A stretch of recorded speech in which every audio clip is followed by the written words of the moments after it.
नमस्कार, मेरा नाम है अनविका। बिहार का न्यूज में स्वागत है। आज 13 दिसंबर दिन शुक्रवार है। खबरों की ओर बढ़ने से पहले हेडलाइन को देख लेते हैं।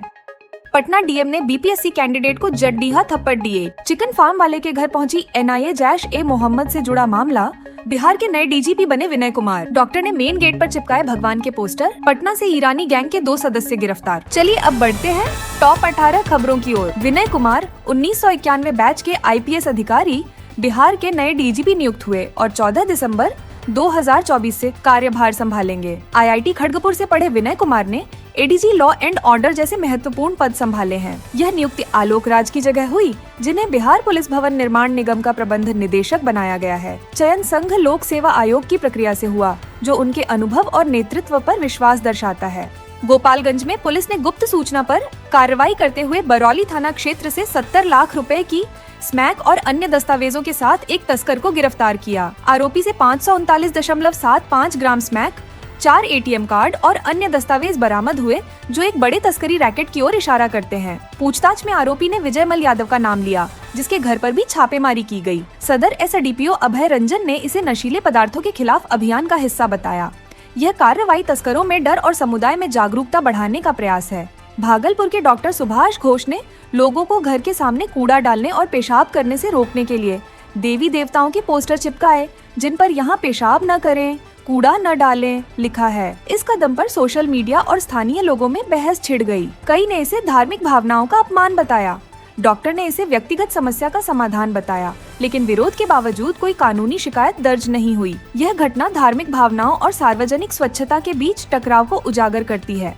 पटना के बीपीएससी परीक्षा परिसर में पेपर लीक की अफवाहों पर हंगामे के दौरान डीएम डॉक्टर चंद्रशेखर सिंह ने एक बीपीएससी कैंडिडेट को थप्पड़ मारा, जिसे स्थिति नियंत्रित करने का प्रयास बताया गया। बीपीएससी चेयरमैन ने पेपर लीक की बात खारिज करते हुए मामले की जांच का आश्वासन दिया। परीक्षा केंद्र पर सुरक्षा बढ़ाई गई थी, लेकिन घटना ने परीक्षा प्रक्रिया और प्रशासनिक कार्यशैली पर गंभीर सवाल खड़े किए हैं। कैंडिडेट्स ने शांतिपूर्ण समाधान की मांग की है। बेगूसराय में एक रिटायर्ड प्रोफेसर के घर से 10 लाख रुपए की चोरी हुई, जब वे अपनी पत्नी के इलाज के लिए रांची गए थे। चोरों ने मुख्य गेट का ताला तोड़कर अलमारी से नकद और कीमती गहने चुरा लिए। पुलिस ने घटनास्थल पर जांच शुरू कर दी है और सीसीटीवी फुटेज खंगाल रही है। इस घटना ने स्थानीय लोगों में असुरक्षा बढ़ाई है और हालिया चोरियों पर पुलिस की कार्यप्रणाली पर सवाल उठाए हैं।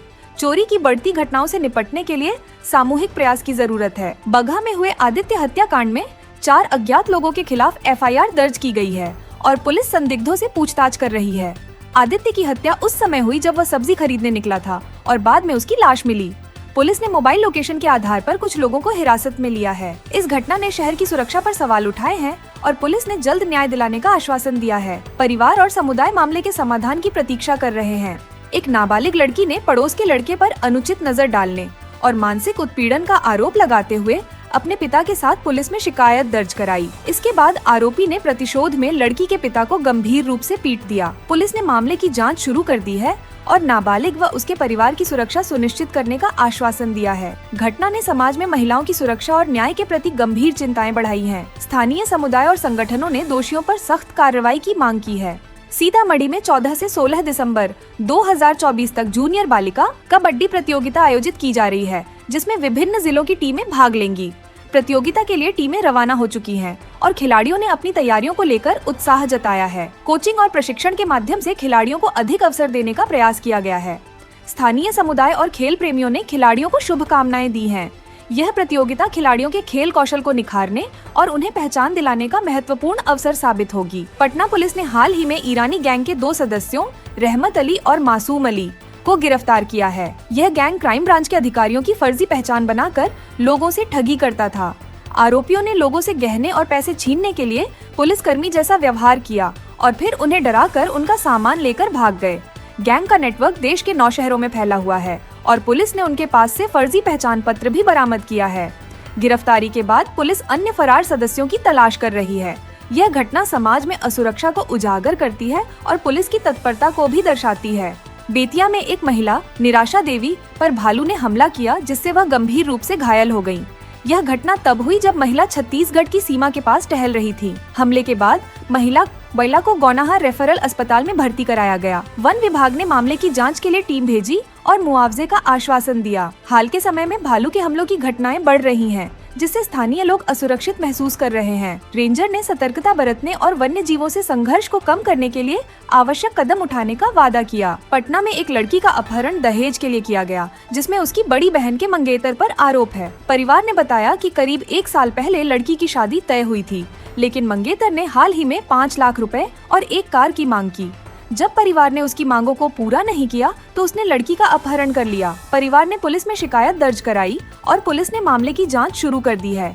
इस घटना ने दहेज प्रथा की गंभीरता को एक बार फिर उजागर किया है और समाज में इसके खिलाफ जागरूकता फैलाने की जरूरत को प्रमुखता दी है। पुलिस ने आरोपियों के खिलाफ सख्त कार्रवाई का आश्वासन दिया है। नेशनल इन्वेस्टिगेशन एजेंसी NIA ने हाल ही में सीतामढ़ी जिले में चिकन व्यापारी मोहम्मद अब्दुल अलीम के घर पर छापा मारा, जो संभवतः जैश-ए-मोहम्मद से जुड़े राष्ट्र विरोधी गतिविधियों में शामिल था। छापेमारी सुबह 4 बजे की गई, जिसमें अब्दुल अलीम को हिरासत में लिया गया और उसका मोबाइल फोन जब्त कर फॉरेंसिक जांच के लिए भेजा गया। जांच में यह सामने आया कि वह कुछ असम के गिरफ्तार व्यक्ति के संपर्क में था और एक टेलीग्राम चैनल का एडमिन भी था। इस छापे ने स्थानीय समुदाय में चिंता पैदा की है और सुरक्षा को लेकर जागरूकता बढ़ाई है। NIA का यह ऑपरेशन सुरक्षा एजेंसियों की सक्रियता और राष्ट्रीय सुरक्षा के प्रति उनकी सजगता का संकेत है।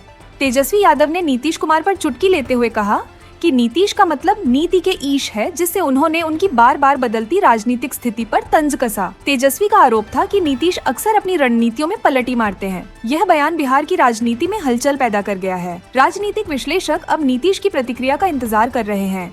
इस बयान से राजनीति में शब्दों के उपयोग की रणनीति को भी उजागर किया गया है।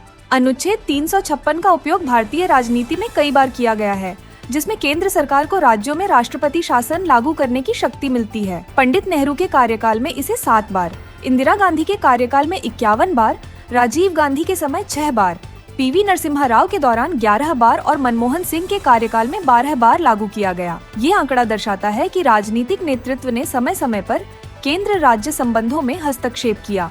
हालांकि इस अनुच्छेद का बार बार उपयोग लोकतंत्र की स्थिरता पर सवाल उठा सकता है और इस पर व्यापक चर्चा की आवश्यकता है। चिराग पासवान ने स्पष्ट किया कि उनकी राजनीति का मुख्य फोकस बिहार है और राज्य की समस्याओं और विकास पर उनका ध्यान केंद्रित है। उन्होंने अपने पिता रामविलास पासवान की केंद्र की राजनीति पर ध्यान देने की तुलना में राज्य राजनीति को प्राथमिकता देने की बात की।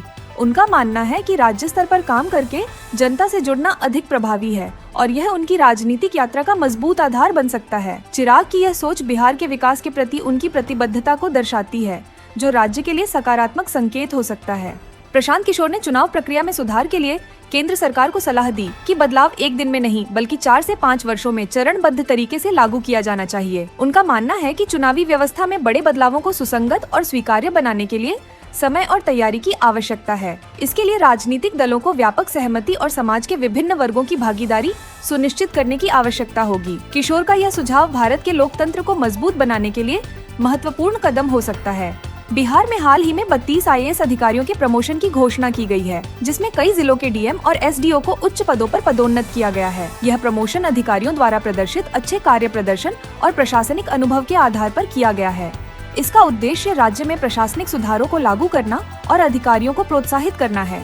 यह कदम राज्य की प्रशासनिक दक्षता और प्रभावशीलता को बढ़ाने में मदद करेगा, जिससे राज्य के विकास में गति आएगी। खबरों का सिलसिला यहीं तक। बिहार की तमाम खबरों की जानकारी के लिए हमारे चैनल को सब्सक्राइब कर लें, जिससे हमारे न्यूज़ की नोटिफिकेशन आपको पता चल जाए। धन्यवाद। जय हिंद, जय भारत, जय बिहार।